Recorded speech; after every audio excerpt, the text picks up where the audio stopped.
School അടയ്ക്കാൻ പോവാ. ഇപ്പൊ അവനെ ഇടിച്ചില്ലെങ്കിൽ പിന്നെ ഇടിക്കാൻ പറ്റത്തില്ല അവനെ. അതൊന്നും വേണ്ട. എന്നെ എന്തെങ്കിലും ചെയ്താൽ ഒരു പ്രശ്നവും ഇല്ലേ. അതിനവൻ നിന്നെ എന്താ ചെയ്തടാ? ഞാൻ നീർക്കോലുണ്ടല്ലേ പിച്ചി അങ്ങ് എടുത്ത്. എന്റെ കൂടെ ഒരുത്തനില്ലേ ആ ജാടക്കാരൻ, എന്നെ വിളിക്കുവാണേ നിക്കറി മുള്ളിന്ന്. തലയടിക്കാങ്ങ് കൂട്ടിക്കണം. ഞാൻ അവന്റെ അടുത്ത് പറഞ്ഞു ബിലാലിനെ കൊണ്ട് ഇടിപ്പിക്കൂ. അറിയാ ബിലാൽ ഊച്ചാളിയായിരുന്നു. ബിലാലിനെ കിട്ടിയാ വലിച്ചു കീറും. ഈ ബോക്സിംഗ് അടിക്കാൻ പോവില്ലേ, അതുകൊണ്ടൊരു പ്രയോജനമെങ്കിലും ഉണ്ടാകട്ടെ. ബോക്സിംഗ് എന്ന് വെച്ചാൽ എന്താണെന്നറിയാമോ നിനക്ക്? ഇല്ല. നീ കണ്ടോ, ഇന്ന് ഞാൻ അവന്മാരെ തെറിപ്പിക്കും.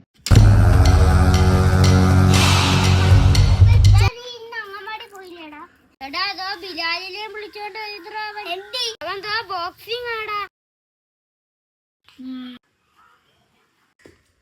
അവനെ പോയി ഇടിയടാ. എനിക്ക് ഇത്ര അറിയത്തുള്ളൂ. പേടിയില്ലാത്ത